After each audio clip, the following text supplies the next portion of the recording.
ভবিষ্যতে রাস্তায় পুলিশ পোশাক পরে বেরোচ্ছেন না পোশাক ছাড়া বেরোচ্ছেন সেইটা নির্ভর করবে অনুব্রতের ওপরে পুলিশ কী ধরনের শাস্তি দিতে পারে। রাজনৈতিক দল হিসাবে কিংবা একজন চাকরি প্রার্থী হিসাবে এইটুকু আমি মনে করতে পারি যে এই সরকার পরীক্ষা এবং পরীক্ষার ফলাফলের ক্ষেত্রে একটা অদ্ভুত অনিয়মের জায়গা তৈরি করে রাখে যাতে কেউ মামলা করে এবং পুরো চাকরির পরীক্ষাটা ভেস্তে যায়। পুলিশের এবং রাজীব কুমারের যদি পোশাক পরে থাকা অবস্থায় মানুষ চেহারা দেখতে চায় তাহলে অনুব্রত শাস্তি হবে, আর যদি লজ্জা না থাকে উনি পোশাক পরে আছেন না পোশাক পরে নেই এই নিয়ে মানুষ আর কখনোই কোনো ধরনের প্রতিক্রিয়া দেবে না। এমন সমস্ত প্রশ্ন করেন মনে হলো যেন পানিহাটিতে তৃণমূল কংগ্রেসের ঘনিষ্ঠর বাড়ির থেকে ফুল উদ্ধার হয়েছে, তাহলে সেটা খবর হতো। খবর কি অস্ত্র উদ্ধার হলে হয়? ফুল উদ্ধার হলে খবর করতেন, তাহলে নয় প্রশ্ন করা যেত। তৃণমূল কংগ্রেসের নেতা রাজীব কুমারকে যে ভাষায় সম্বোধন করে একজন আইসিকে সরাতে বলেছেন, তারপরে এই রাজ্যের আইন শৃঙ্খলা রক্ষা করা পুলিশের পক্ষে অন্তত অসম্ভব বলে আমি মনে করি।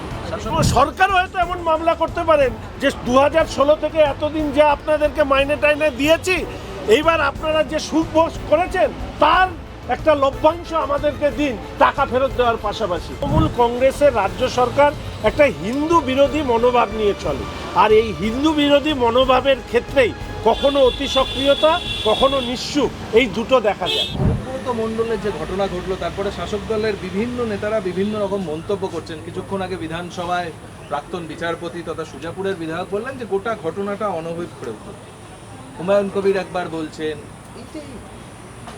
দেখুন এটা সার্কাস চলছে, আর সেই সার্কাসে বিভিন্ন ধরনের অভিনেতারা অভিনয় করছেন।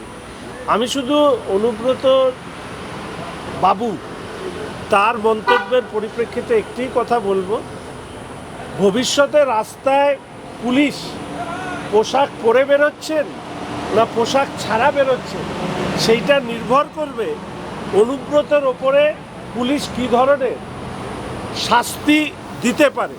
না হলে যে তৃণমূল কংগ্রেসের নেতা রাজীব কুমারকে যে ভাষায় সম্বোধন করে একজন আইসিকে সরাতে বলেছেন, তারপরে এই রাজ্যের আইন শৃঙ্খলা রক্ষা করা পুলিশের পক্ষে অন্তত অসম্ভব বলে আমি মনে করি। শাসক দল চুপ করে গেল, এখনো পর্যন্ত ওই যে একটা সার্টিফিকেট পাঠিয়ে দিয়েছে, তারপরে পুলিশ চুপ, আর কোনো কিছু দেখে পাঠাচ্ছে না, কিছুই করছে না, টিএমসির পর চুপচাপ। এবং টিএমসির ছেলেটাকে আজকে সমন করেছে।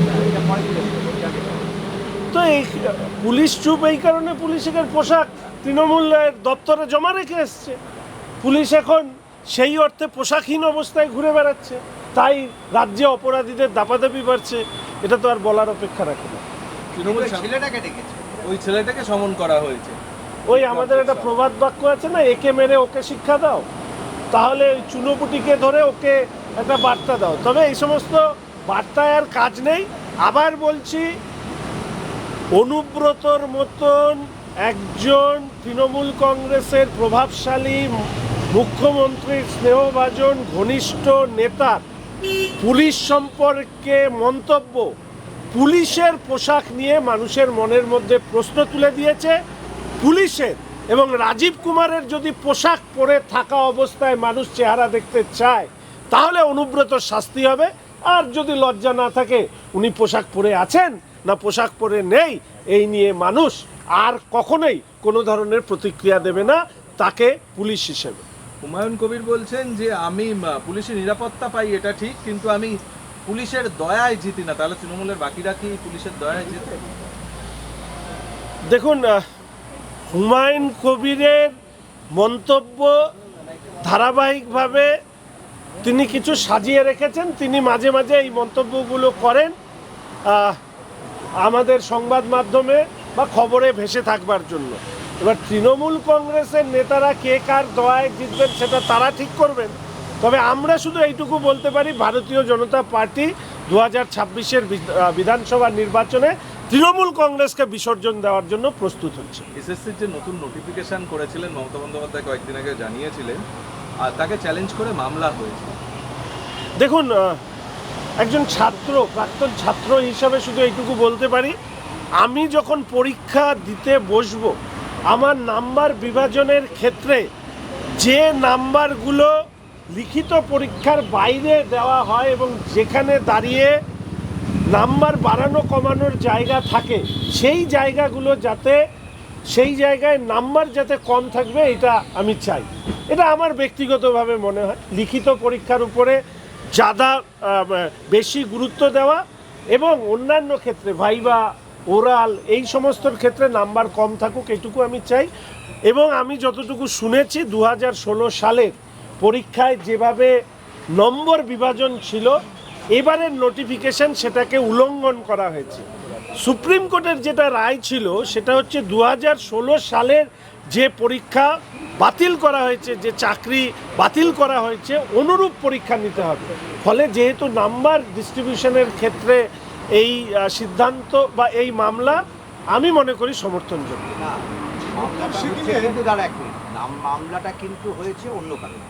মামলাটা হয়েছে যে সমস্ত ছাত্রছাত্রীরা ওয়েটিং লিস্টে ছিল, যারা প্রথম থেকে লড়াই করছিল, যাদের দাবি ছিল যে তুমি যদি যারা বেআইনিভাবে চাকরি পেয়েছে তাদের চাকরি বাতিল করো, তাহলে ওই লিস্টে আমরা সুযোগ পাবো। কেউ 3 নম্বরে ওয়েটিংয়ে রয়েছে, কেউ 4 নম্বরে রয়েছে। কিন্তু যে বিজ্ঞপ্তি জারি করা হয়েছিল তাদের কিন্তু এই ওয়েটিং লিস্টে থাকা ছাত্রছাত্রীরা মানে ভাবি শিক্ষক শিক্ষিকা তারাই 10 নম্বরের সুবিধাটা পাবে না। শুধুমাত্র যারা চাকরি করতেন তারাই সুবিধাটা পাবে। তাদের দাবি হচ্ছে যে আমরা তো ওয়েটিং লিস্টে ছিলাম, আমাদের তো নেক্সট চাকরি চুরি করে সেটা বাতিল হয়েছে, তাহলে আমরা কেন এই সুযোগটা পাবো? এই কারণে তারা মামলা করে। দেখুন, পুরো বিষয়টা আপনার কাছ থেকে যেহেতু আমি এখনই বেরোলাম, পুরো বিষয়টা শুনলাম, আমি পুরো বিষয়টা খতিয়ে দেখে এই ব্যাপারে না, আপনি একটা আপনি কি মনে করেন যে এই যে বিজ্ঞপ্তিটা জারি হয়েছে, এই বিজ্ঞপ্তিটা জারি হয়েছে এই কারণে যাতে এটা নিয়ে মামলা হয় এবং গোটা প্রক্রিয়াটা ভেস্তে যায় এবং যাতে এপ্রিল মাসের আগে আর চাকরি দিতে না হয়? দেখুন, 2011 পরবর্তী আমার যতদূর ধারণা 2টো পরীক্ষা হয়েছে এবং সরকারি চাকরির প্রায় প্রত্যেকটি পরীক্ষায় কোনো না কোনো মামলা করা হয়েছে। আজকের দিনে দাঁড়িয়ে রাজনৈতিক দল হিসাবে কিংবা একজন চাকরি প্রার্থী হিসাবে এইটুকু আমি মনে করতে পারি যে এই সরকার পরীক্ষা এবং পরীক্ষার ফলাফলের ক্ষেত্রে একটা অদ্ভুত অনিয়মের জায়গা তৈরি করে রাখে, যাতে কেউ মামলা করে এবং পুরো চাকরির পরীক্ষাটা ভেস্তে যায়। এই পরিকল্পনাটা তৃণমূল কংগ্রেসের রাজনৈতিক পরিকল্পনা। রাজ্যের সরকারের বর্তমান অর্থনৈতিক পরিস্থিতিতে আর নতুন করে সরকারি চাকরিতে অন্তর্ভুক্ত করা মানে তাদের মাইনে ইত্যাদি দেওয়া সম্ভব নয়। ফলে মামলার পর মামলা হোক, সরকারি চাকরি বন্ধ থাকুক, আরও কিছু ভান্ডার ইত্যাদি দিয়ে ভোটে জেতার পরিকল্পনা করতে গিয়ে রাজ্যের অসংখ্য শিক্ষিত বেকার যুবকদের বঞ্চিত করবার আজকের দিনে দাঁড়িয়ে অপর নাম হচ্ছে তৃণমূল কংগ্রেস। আর আমার শেষ প্রশ্ন সেটা হচ্ছে, যে ডাক্তার সার্টিফিকেট দিয়েছিল অনুব্রতর ক্ষেত্রে, তিনি সরকারি চাকরি করেন, তিনি কোনোরকমভাবেই একটি বেসরকারি হাসপাতালের পক্ষ থেকে সার্টিফিকেট দিতে পারে না। বিভিন্ন সংগঠনের পক্ষ থেকে বলা হচ্ছে, মানে ডাক্তারদের যে সংগঠন, যে সেটি চাপের কাছে নথি স্বীকার করতে হয়েছে, কারণ এই যে হাসপাতালে তিনি যান প্রাইভেটে, সেই হাসপাতালটার মালিককেও একসময় সিবিআই লিখেছিল এবং এটাকে বকলমে বলা হয় অনুব্রত মণ্ডলের হাসপাতাল। দেখুন, চাপ সমাজে চলতে গেলে নানা ধরনের নানা সময় আসতে পারে। মেরুদণ্ড তো মানুষকে ওই জন্যই দেওয়া হয়েছে যাতে চাপ সহ্য করতে পারা যায়। সরকারি হসপিটালের ডাক্তারের কাছে কিসের চাপ, তাদের এই কথাটা মানুষের সামনে এসে বলতে হবে। সেটা কি রাজনৈতিক নেতার চাপ, সরকারি দলের চাপ, নাকি তার ব্যক্তিগত কোনো স্বার্থসিদ্ধি করার জন্য অসৎ উপায়ে তিনি কোনো সময় কারো সুবিধা নিয়েছেন, আজকে তার কারণে ব্ল্যাকমেলিংয়ের চাপ? ফলে এটা ডাক্তারবাবুরা বলবে। তবে চাপের কারণে আমি কোনো মিথ্যে নথি দিচ্ছি, এটা তো সরকারি স্তরে মানা যায় না। ফলে এক্ষেত্রেও তদন্ত হওয়া উচিত বলে আমি মনে করি। আজকে পানিহাটিতে তৃণমূল কাউন্সিল ঘনিষ্ঠ তৃণমূল কর্মীর বাড়ি থেকে অস্ত্র উদ্ধার হয়েছে। প্রচুর পিস্তল, কার্তুজ, বৈদেশিক অস্ত্র রয়েছে আমাদের। আপনারা এমন সমস্ত প্রশ্ন করেন, মনে হলো যেন পানিহাটিতে তৃণমূল কংগ্রেসের ঘনিষ্ঠর বাড়ির থেকে ফুল উদ্ধার হয়েছে, তাহলে সেটা খবর হতো। খবর কি অস্ত্র উদ্ধার হলে হয়? ফুল উদ্ধার হলে খবর করতেন, তাহলে নয় প্রশ্ন করা যেত। বলছি, হাইকোর্টের ডিভিশন বেঞ্চের রায়কে মান্যতা দিল ওবিসি সংরক্ষণের ক্ষেত্রে। চাকরি ও নিয়োগ পরীক্ষায় ওবিসি সংরক্ষণের জন্য 7 থেকে বাড়িয়ে সেটা 17% করলো এবং 14টি জাতিকে ওবিসির তালিকা অন্তর্ভুক্ত করা হবে। রাজ্যের এই সিদ্ধান্ত পুরোটা খতিয়ে দেখব, অর্ডার দেখে বলব। শিলিগুড়িতে জলের জন্য যে সমস্যা তৈরি হয়েছে, শিলিগুড়ি পুরসভাতেও বিক্ষোভ হচ্ছে, পুরো সময় ধরে চলছে। দেখুন, একজন অদক্ষ অপদার্থ মেয়র শিলিগুড়ির, তিনি এই পৌর কর্পোরেশনের বোর্ড পরিচালনা করতে পারছেন না। সেই কারণে শিলিগুড়ির মানুষ জল থেকে বঞ্চিত হচ্ছে। আমার স্মরণে আছে যে মাত্র 1.5 দিনের মতন জল না পাওয়ার কারণে তৎকালীন মেয়র অশোক ভট্টাচার্যকে পৌরসভার গেটের সামনে হেনস্থা করা থেকে শুরু করে তাকে শারীরিকভাবে লাঞ্ছিত করা, পৌর কর্পোরেশনের বোর্ড মিটিংয়ে তার সাথে অসংসদীয় আচরণ করা, এমনকি তিনি যখন জলের জন্য শিলিগুড়ি শহরের জলের জন্য দরবার করতে এসেছিলেন সুব্রত মুখার্জি মহাশয়ের কাছে, প্রয়াত মন্ত্রীর কাছে, তখন তাকে দরজার বাইরে দাঁড় করিয়ে রাখা, এই সব ঘটনার সাক্ষী হচ্ছে শিলিগুড়ির মানুষ। 2 বার মন্ত্রী ছিলেন আমাদের বর্তমান মেয়র গৌতম দেব মহাশয়। এই 2 বার মন্ত্রী থাকাকালীন তিনি যেটা করেছিলেন সেটা হচ্ছে যে শিলিগুড়ি কর্পোরেশন যাতে অমৃত 2-এ বা অমৃত প্রকল্পে অন্তর্ভুক্ত না হতে পারে তার কলকাঠি নাড়িয়েছিলেন। মেয়র হওয়ার পরে অমৃত প্রকল্পে শিলিগুড়ি শহরের জল প্রকল্প অন্তর্ভুক্ত হয়েছে, কেন্দ্রের সরকার টাকা দিয়েছে, তারপরে দাঁড়িয়েও আজকে এই মেয়রের অদক্ষতার জন্য শিলিগুড়ি শহরের মানুষ পানীয় জল পাচ্ছেন না। আমি তাই একথা আগেও বলেছি, আজকেও বলছি যে শিলিগুড়ি মিউনিসিপ্যাল কর্পোরেশনের মেয়র গৌতম দেব মহাশয় তিনি অবিলম্বে পদত্যাগ করুন, করে কাউন্সিলর হিসাবে তিনি একটি ঘর ভাড়া নেন, যেখানে ভোটে দাঁড়ান, ঘর ভাড়া নেন, জিতুন বা হারুন সেখানে আর যান না। তো আমি চাইব যে এবার মেয়র সাহেব যেখানে ঘর ভাড়া নিয়েছেন ওইখানে যান, কাউন্সিলর হিসাবে ওইখানকার মানুষের পরিষেবা দিন, কিন্তু অবিলম্বে ওনার অদক্ষতার জন্য ওনার মেয়র পদ থেকে পদত্যাগ করা উচিত। কাঁটাতার বসানোর জন্য বিএসএফকে 1412 একর জমি দিচ্ছে মন্ত্রিসভায় সিদ্ধান্ত গৃহীত হলো। প্রসঙ্গত অমিত শাহ কয়েকদিন আগে কাঁটাতার সংক্রান্ত বিষয় নিয়ে আপনাদের সামনে প্রসঙ্গটা উত্থাপন করেছিল। ঠেলার নাম বাবাজি, ঠেলা পরে এখন এই ধরনের সিদ্ধান্ত নিতে বাধ্য হয়েছে। এই জমি যদি আগে দেওয়া হতো তাহলে নিশ্চিতভাবে সেটা দেশের এবং রাজ্যের অভ্যন্তরীণ নিরাপত্তার ক্ষেত্রে সেটা সহায়ক হতো। অমিত শাহ তিনি নাগরিকত্বের বিষয়ে ইতিমধ্যেই বলে গিয়েছেন যে কাগজ থাকলে, কিন্তু বহু বাংলাদেশিদের দেখা যাচ্ছে যারা এখানে এসেছেন, বাংলাদেশ থেকে এসেছেন, কিন্তু তাদের কাছে সার্টিফিকেটটাই নেই। তাহলে এবার দেখুন, এই ক্ষেত্রে তো পরিষ্কারভাবে বলা হয়েছে অনুপ্রবেশ এবং উদ্বাস্তু দুটোকে পার্থক্য করে এই কাগজ সংক্রান্ত সমস্যারও সমাধানের রাস্তা নিশ্চিতভাবে বের করা হবে, এবং এক্ষেত্রে যে গাইডলাইন আছে সেই গাইডলাইনের মধ্যে দিয়েই এই সমস্যার সমাধান করা হবে। অভিষেক বন্দ্যোপাধ্যায়কে দেখা যাচ্ছে যে অপারেশন সিঁদুর নিয়ে তিনি বিদেশের মাটিতে ভারত সরকারের হয়ে কথা বলছেন, ভারতের হয়ে কথা বলছেন। এখানে তৃণমূল কংগ্রেস ঠিক তার উল্টো অবস্থান নিচ্ছে, মানে এটা কি কোথাও তৃণমূলের বিচারিতা নাকি? দেখুন, রাজনৈতিক দল হিসেবে তৃণমূল কংগ্রেস তার এই সময়ের বক্তব্য যদি অভিষেক বন্দ্যোপাধ্যায়ের বক্তব্যের বিপরীত হয় তাহলে রাজনৈতিক দল হিসেবেই তৃণমূল কংগ্রেসের গ্রহণযোগ্যতা পাবে।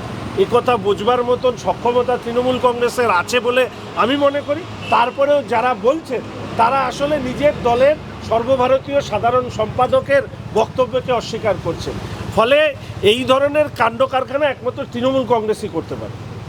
বলছি রাস্তার বিভিন্ন জায়গায় বেহাল দশা, কোথাও রোগী অ্যাম্বুলেন্স আটকে যাচ্ছে, কোথাও খাটিয়ায় চেপে রোগীকে নিয়ে যাওয়া হচ্ছে, মেদিনীপুর বাঁকুড়া প্রত্যেক জায়গায় একই দৃশ্য। ওগুলো রাস্তার বেহাল দশা না, রাজ্যের অর্থনৈতিক যে রাস্তা বা অর্থনৈতিক যে অবস্থা তার বেহাল দশা। সেই বেহাল দশা কোথায় ফুটে উঠছে? রাস্তার মাধ্যমে ফুটে উঠছে। ফলে সারা রাজ্যে এই রাস্তা ভাঙার ঘটনা বা রাস্তা খারাপ হয়ে যাওয়ার ঘটনা, রাস্তা না থাকার সমস্যা আরও বেশি বেশি করে বৃদ্ধি পাচ্ছে। পাসপোর্ট জালিয়াতি পরিস্থিতি, একাধিক জায়গায় ধস, এখনো অব্দি 3 জনের দেহ উদ্ধার হয়েছে, 6 জনকে খুঁজে পাওয়া যাচ্ছে না। কি বলবেন? এই ব্যাপারে নিশ্চিতভাবে কেন্দ্রীয় সরকার, সিকিম সরকার তারা একে অপরের সাথে যোগাযোগ রেখে কাজ করছে। প্রাকৃতিক দুর্যোগের এই মানুষের প্রাণহানি সবসময় কষ্টদায়ক। কেন্দ্রের সরকার এবং রাজ্যের সরকার তারা উভয়ই এই সময়, এই কঠিন সময় মানুষের পাশে দাঁড়িয়ে কাজ করবে। বলছি পাসপোর্ট জালিয়াতির তদন্তে এবার বিদেশ মন্ত্রকের দ্বারস্থ হয়েছে ইডি। দেখা যাচ্ছে ধৃত পাক নাগরিক আজাদ মল্লিকের পাসপোর্টের তথ্য চেয়েছে ইডি এবং বিভিন্ন বিভিন্ন বিষয় সামনে আসছে। এটা বিদেশ মন্ত্রকের দ্বারস্থ শেষ পর্যন্ত। দেখুন, আমাদের পশ্চিমবঙ্গ এই মুহূর্তে অপরাধীদের স্বর্গরাজ্য শুধু নয়, দেশের অভ্যন্তরে বিভিন্ন ধরনের মৌলবাদী স্লিপার সেল মডিউলগুলো এখানে কাজ করে এবং আমরা জানি এটা আমাদের একদিকে ভালো বা খারাপ যে হিসাবেই ধরুন না কেন, যে ভারতীয় উপমহাদেশের চেহারা সংক্রান্ত, ভাষা সংক্রান্ত বেশ কিছু মিল রয়েছে। ফলে সেই মিলকে সামনে রেখে তার সুবিধে নিয়ে এই ধরনের ঘটনা দীর্ঘদিন ধরে ঘটছে রাজ্যের অভ্যন্তরে। আশা রাখি যারা যে কর্তৃপক্ষ এই বিষয়ে দায়িত্বে আছেন তারা পশ্চিমবঙ্গের দিকে বাড়তি নজর দেবেন। পাঁচদার নাম করে কলকাতাতে এক নাবালককে আনা হয়েছে, তাকে মোবাইল চুরির অপরাধে উল্টো ঝুলিয়ে মারধর করা হয়েছে, ইলেকট্রিক শক দেওয়া হয়েছে। মহেশতলার ঘটনা। দেখুন, চুরির অপবাদে একজন নাবালকের উপরে যে অত্যাচারের কথা আপনি বললেন, এটা তো কোনো অবস্থাতেই সমর্থনযোগ্য নয়। আর এই ধরনের হিংস্র মনোভাব কেন সমাজে বাড়ছে সেটাও চিন্তার বিষয়।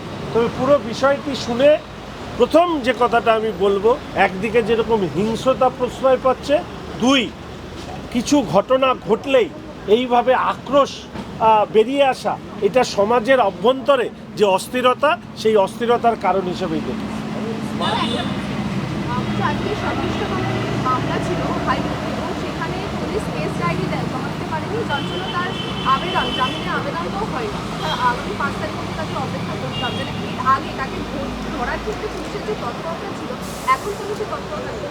দেখুন, এগুলো নির্দিষ্টভাবে কাউকে সন্তুষ্ট করা, কোনো গোষ্ঠীকে সন্তুষ্ট করা, কোনো সম্প্রদায়কে সন্তুষ্ট করার জন্য করা হয়। যখন হিন্দু দেবদেবীদের অপমান করা হয়, যখন তৃণমূল কংগ্রেসের জনপ্রতিনিধি সাংসদরা যে ভাষায় হিন্দু দেবদেবীদের ওপরে আক্রমণ করেছেন, তাদেরকে ছোট চোখে দেখিয়েছেন, সেই সময় একাধিক এফআইআর হলেও পুলিশ কখনো সক্রিয় হয়নি। এই জন্য আমরা বারবার করে বলি যে তৃণমূল কংগ্রেসের রাজ্য সরকার একটা হিন্দু বিরোধী মনোভাব নিয়ে চলে। আর এই হিন্দু বিরোধী মনোভাবের ক্ষেত্রেই কখনো অতি সক্রিয়তা, কখনো নিঃস্ব, এই দুটো দেখা যায়। ফলে শর্মিষ্ঠা ক্ষেত্রে যেটা হয়েছে সেটা হচ্ছে অতি সক্রিয়তা, কারণ হিন্দু বিরোধী মনোভাবটাকে সেখানে বাস্তবায়িত করা, পরবর্তীকালে কেস ডায়েরি না দেওয়া, যাতে তাকে দীর্ঘদিন ধরে এইভাবে অত্যাচার করা যায় এবং একটি সম্প্রদায়কে তুষ্ট করা যায়। এই করে আসলে কোনো সম্প্রদায়ই না, পশ্চিমবঙ্গটাকেই উচ্ছন্নে পাঠালেন রাজ্যের বর্তমান মুখ্যমন্ত্রী মমতা ব্যানার্জি। নিয়ে ইতিমধ্যেই বিরোধী দলনেতা তিনি বলেছেন যে জনসচেতনতার প্রয়োজন রয়েছে এবং এখানে যে এজেন্সিকে দেওয়া হয়েছে তারা 20% কমিশন পিবি সেলিম এবং বিদ্যুৎ মন্ত্রীকে দিয়েছে, কিন্তু এটা তো কেন্দ্রীয় সরকারের প্রজেক্ট। আপনারা রাজ্য সরকারের বিরুদ্ধে অভিযোগ করছেন না? প্রথমত বিরোধী দলনেতা একটি বিষয়ে প্রতিক্রিয়া দিয়েছেন, পুরো প্রতিক্রিয়াটা না শুনে আমার পক্ষে প্রতিক্রিয়া দেওয়াটা বাঞ্ছনীয়। বলছি এক্ষুনি একটা আপডেট হয়েছে, একটা চাকরি হারা গ্রুপ সি ও গ্রুপ ডিদের মাসিক ভাতা দেওয়ার যে রাজ্যকে যেই নির্দেশ দিয়েছিল সেটাকে চ্যালেঞ্জ করা হয়েছে এবং চ্যালেঞ্জ জানিয়ে মামলা দায়ের হয়েছে এই মুহূর্তে কলকাতা হাইকোর্টে।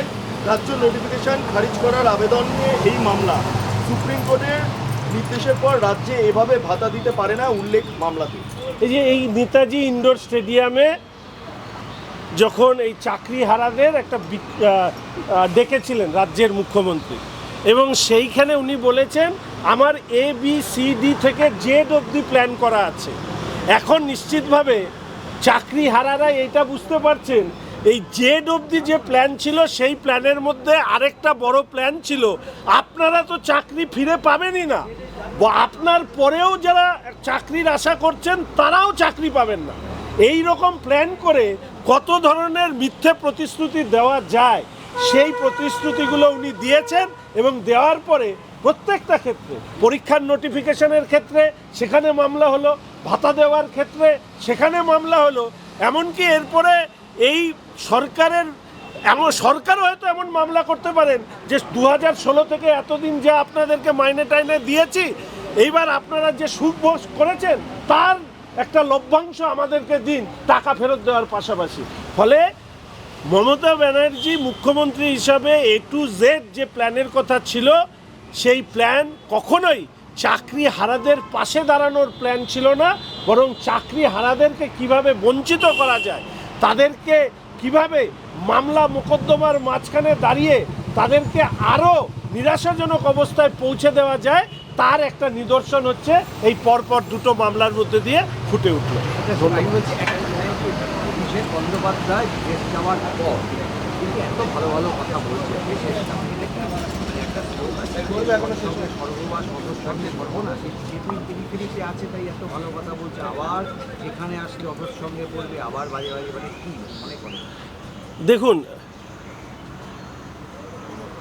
বিদেশে যে সংসদীয় দল গিয়েছে তাদেরকে ব্রিফিং নিশ্চিতভাবে দেশের সরকারের পক্ষ থেকে করা, যে কোনো সর্বদলীয় টিমের ক্ষেত্রে, ভারতবর্ষের ক্ষেত্রেও সেটা হয়ে থাকে যে একটা নির্দিষ্ট ব্রিফিং নিশ্চিতভাবে করা হয়েছে। সেই ব্রিফিং রিপ্রেজেন্ট করেছে সমস্ত রাজনৈতিক দলের সাংসদরা সহমত হয়ে। ফলে এই প্রশ্নে সঙ্গের বিষয় নয়, এই প্রশ্নে দেশকে রিপ্রেজেন্ট করার সময় যেটা বলা উচিত উনি সেটাই বলেছেন। এখানে উনি কোনো নিজের কোনো মত বলেন। এর পরবর্তীকালে যখন দেশে ফিরবেন রাজনৈতিক দল হিসাবে, তিনি তার দলের কথা যেটা এখানে বলছেন সেটা বলবেন কিনা সেটা সময় বলবে। বাংলা হান্টের আরও খবর দেখতে নজর রাখুন।